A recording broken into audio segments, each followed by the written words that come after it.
Le plan cadastral de 1812 montre que l'îlot entre la rue Gillet et le boulevard est peu construit. Le seul bâtiment que l'on voit est un café tenu par la famille Saint-Aubin, ce qui est encore le cas au recensement de 1856. Au recensement de 1896, un certain Lawal a 3 employés. Est-ce le fondateur du Grand Bazar que vont racheter les Mathieu? Les 3 garçons du couple Ernest et Thaïs Mathieu sont nés à Châtellerault. Les 3 filles, par contre, sont nées en Marmande. Cela signifie que les Mathieu se sont installés à Marmande soit à la fin 1896, soit au début de 1897.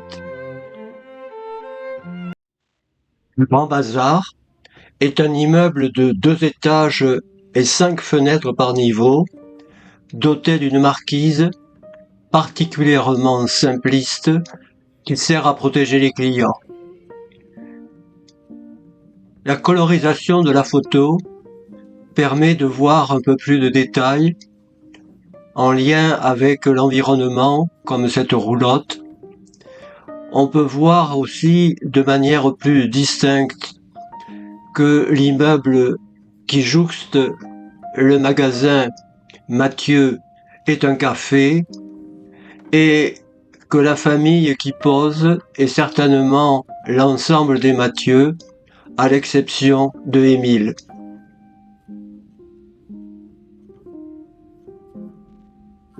Famille Mathieu apparaît dans le recensement de 1906. Les 3 garçons sont employés au Grand Bazar et les filles sont encore à l'école.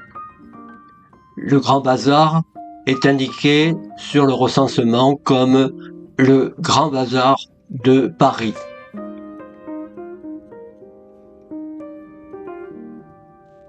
Sur cette vue non datée, probablement de 1908 en lien avec les personnes présentes sur la photo, on voit la façade du magasin, les ferronneries qui ornent la partie haute, le mot Grand Bazar qui est porté sur la toile de la marquise. La colorisation de la photo permet de mieux découvrir la façade et de voir la vitrine consacrée aux arts de la table. Thaïs est proche de son mari Ernest et celui qui met la main sur l'épaule est son fils Ernest.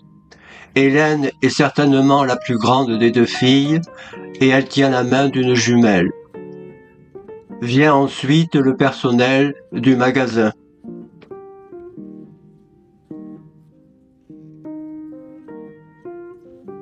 Sur cette vue non datée, probablement 1910, la façade du magasin a été modernisée avec de grandes baies vitrées, une marquise en fer toujours portée par des piliers, mais également rattachée par des filins au mur de l'immeuble. À gauche, un immeuble bas qui appartient aux Mathieu et ensuite l'immeuble qui correspond à l'ancien café.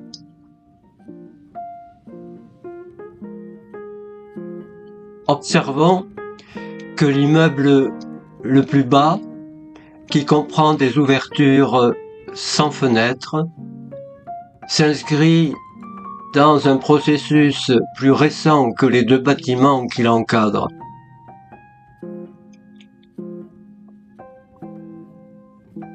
Deux personnes sortent d'une porte et on ne sait pas très bien quelle était l'utilité de ce bâtiment.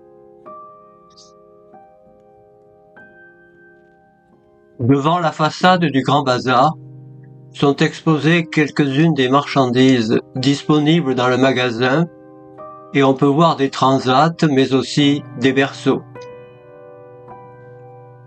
Sur cette vue aérienne de 1962, choisie pour sa définition, alors que les Mathieu ne sont plus propriétaires du Grand Bazar, on peut voir que le magasin occupe un emplacement stratégique à un des carrefours les plus importants de Marmande.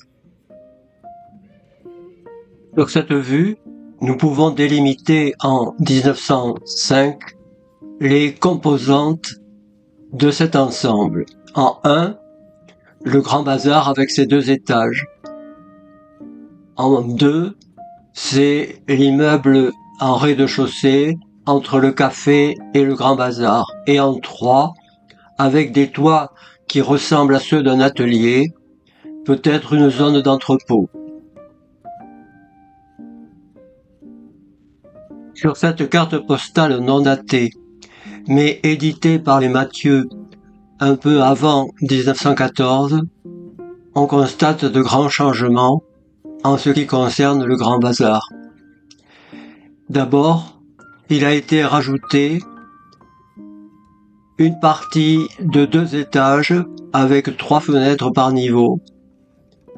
La marquise également a été modifiée et prolongée. L'enseigne du magasin devient Magasin Réuni avec entrée libre qui est marquée en grosses lettres. On voit ici le contact avec le café qui est à nouveau ouvert et c'est le bâtiment du rez-de-chaussée qui a été réduit fortement. Sur la même vue aérienne de 1962, on peut décomposer la répartition des bâtiments du Grand Bazar. En 1, le Grand Bazar, où se trouvent les produits en vente. En 2, c'est une partie qui a été réduite et qui un jour sera transformée. Et en 3, c'est le prolongement du magasin jusqu'à la rue Gillet.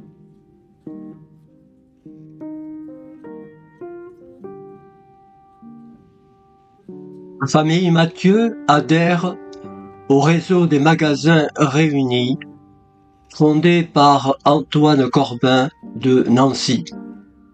C'est le principe de l'entrée libre, de la mise à disposition pour la clientèle de produits de qualité et à bas prix, mais aussi la possibilité de regarder, de toucher et de ne pas forcément acheter.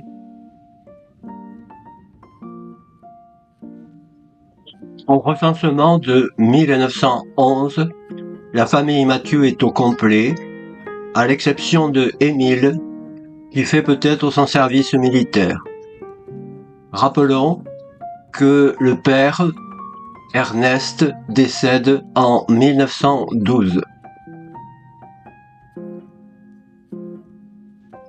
Sur cette photo non datée, prise devant les vitrines du Grand Bazar, se trouvent les 3 filles Mathieu, ainsi que 3 membres du personnel, ce qui permet de souligner que pendant la Grande Guerre, c'est un personnel féminin qui a travaillé au Grand Bazar.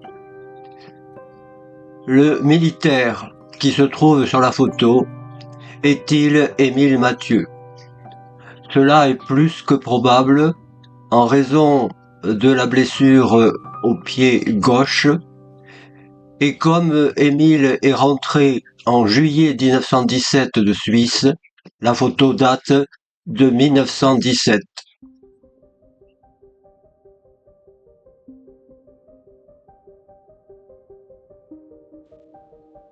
Au recensement de 1921, il n'y a plus que 4 Mathieu qui résident au Grand Bazar. Thaïs, qui est le chef, avec l'aide de Émile et Alice, et Jeanne qui est employée. Pierre, Hélène et Thérèse se sont mariés et n'habitent plus au Grand Bazar. Pierre continue d'y travailler. Cette carte postale non datée est éditée par les magasins réunis Veuve Mathieu à Marmande. On peut la dater grâce aux arbres qui ont poussé, aux jupes qui s'arrêtent à mi-mollet. La place n'est toujours pas goudronnée, la façade du magasin est mise en valeur et le personnel majoritairement féminin entoure Alice et Émile. Au recensement de 1926, Alice et Émile, avec leurs 2 filles, sont les seuls occupants du Grand Bazar. Thaïs est absente. Pierre et Ginette se sont installés dans une maison mitoyenne du Grand Bazar, et Pierre a son propre négoce. Henri Bigot et Thérèse sont revenus à Marmande, et Henri Bigot travaille désormais au Grand Bazar. Ils habitent rue Salefranc, non loin du magasin.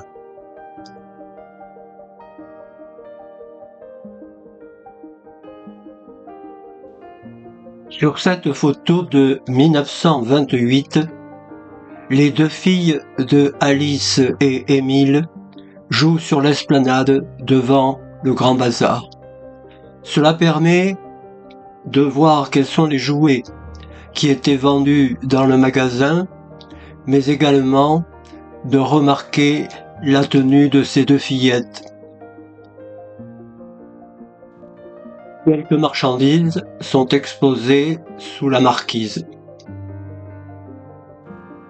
Grâce à cette photo sur laquelle se trouvent les 3 enfants de Émile et Alice, on peut voir le déploiement du store qui est là pour protéger la façade du soleil en période estivale. On remarquera aussi les travaux qui ont lieu en arrière-plan. Cette dernière carte postale non datée, mais prise probablement avant la Seconde Guerre mondiale, montre la façade du Grand Bazar. Non seulement Grand Bazar est marqué en haut de la marquise, mais également sous la marquise. Et cette vue montre que le personnel est nettement plus important et que les jupes désormais arrivent à hauteur du genou. Dans la vitrine de gauche, du mobilier d'inspiration asiatique. On gagne les appartements aux étages par un escalier extérieur qui part d'une petite cour.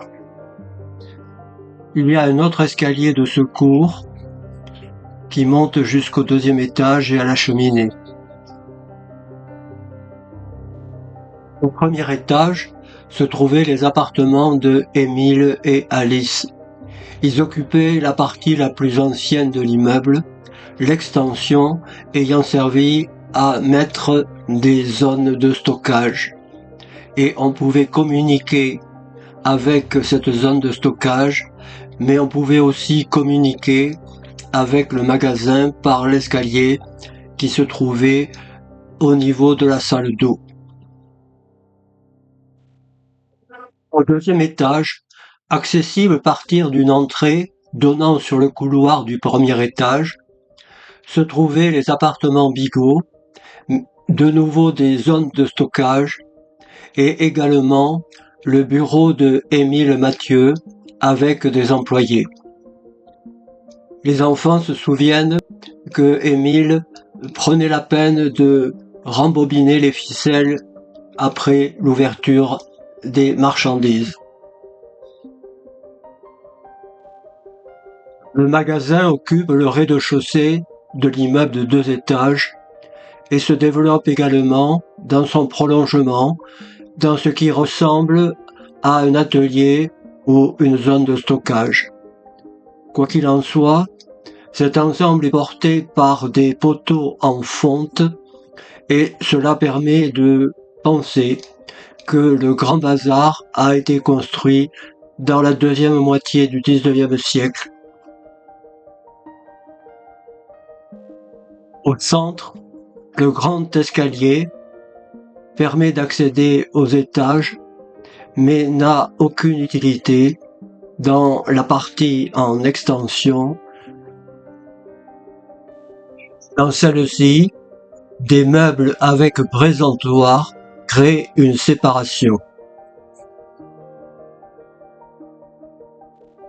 Dans la période plus récente, l'arrivée des marchandises se fait par la rue Gillet et le stockage commence dans cette partie. Cette représentation en 3D donne une idée de la configuration du magasin dans la partie qui se trouve au-dessous des 2 étages de l'immeuble. La caisse centrale est entourée par les 2 portes d'entrée. On peut voir aussi les radiateurs autour des poteaux en fonte qui supportent la structure et les présentoirs dotés de tiroirs où sont rangées les marchandises exposées. Le grand escalier termine cette représentation.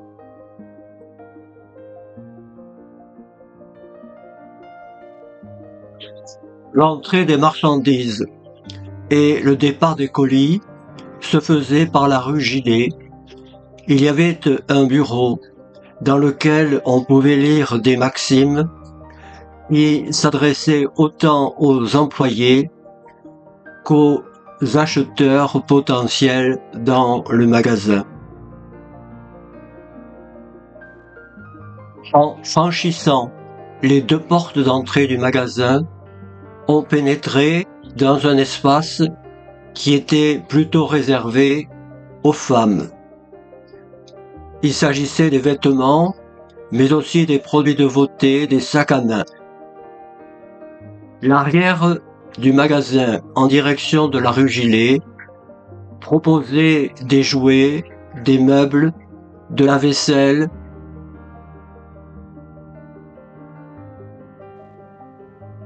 Et les biens proposés sont extrêmement variés pour satisfaire les besoins des consommateurs. On peut observer l'absence de produits électroménagers. On pénétrait dans le sous-sol par un escalier qui était sous celui conduisant au premier étage. Il y avait une chaudière qui, jusque dans les années 1950, était alimentée avec du charbon. Suite au décès de Ernest Mathieu, Thaïs et ses enfants ont géré le magasin en indivision et en prenant le statut d'une SARL entre les 2 guerres. On notera que le Grand Bazar pouvait livrer à domicile. Le Grand Bazar Mathieu faisait de la publicité, y compris sur les publications de la commune, et on peut voir ici un électrophone ainsi que des disques pâtés qui mettaient en valeur les chansons les plus célèbres. Rappelons que le Grand Bazar était aussi un éditeur de cartes postales, comme le montrent les vues sur le magasin, mais également des événements historiques, et la venue du président Fallières à Marmande en est un bon exemple.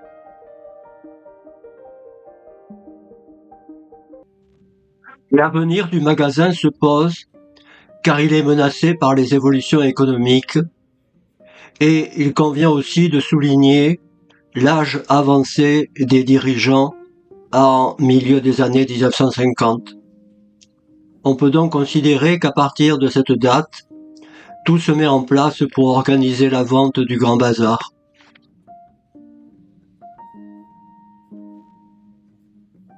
L'écoulement des stocks pour préparer la vente du Grand Bazar s'accélère dans le courant de l'année 1960. On a retrouvé dans les archives de la ville de Marmande la lettre adressée au maire pour autoriser des soldes en octobre et novembre 1960. Dans un premier document manuscrit, on peut observer que une partie des marchandises mentionnées correspondent à de l'équipement pour les enfants, ainsi que quelques vêtements. Et l'autre grand domaine qui propose des soldes est celui des vêtements féminins, ainsi que des sous-vêtements. Et il est amusant de constater que des corsets et des gaines sont encore en vente à la fin des années 50. Un deuxième document est peut-être en lien avec la prolongation des soldes qui a été demandée à la mairie de Marmande jusqu'au mois de décembre compris. Dans cette longue liste, on relèvera la présence majoritaire des vêtements pour enfants et pour femmes. Les produits les plus chers sont les couvertures.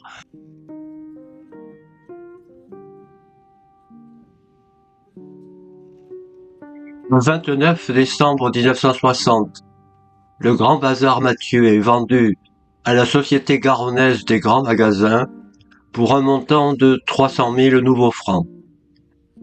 Les 5 enfants Mathieu, toujours en vie, reçoivent chacun 60 000 nouveaux francs. L'ancien Grand Bazar ouvre très rapidement sous le nom de Magasin Moderne. À la mi-mars 1961, il deviendra plus tard Nouvelle Galerie, et c'est à ce moment que la façade sera modernisée. L'histoire du Grand Bazar montre que le concept de grand magasin est descendu au début du XXe siècle jusque dans les villes moyennes comme Marmande. Cette existence est cependant très rapidement remise en cause malgré l'appartenance au réseau des nouvelles galeries, malgré également la reprise par un entrepreneur local de ce magasin avec l'enseigne Les Galeries. Cette existence est en effet remise en cause par la concurrence des grandes surfaces qui se déploient à la périphérie de toutes les villes, y compris les villes moyennes. Le bâtiment est aujourd'hui à l'abandon depuis plus de 20 ans. Ni le repreneur, ni la ville de Marmande n'ont pour le moment trouvé de solution. Peut-être même faudra-t-il raser complètement ce bâtiment en raison des problèmes techniques et de la pollution à l'amiante qui pose aujourd'hui problème.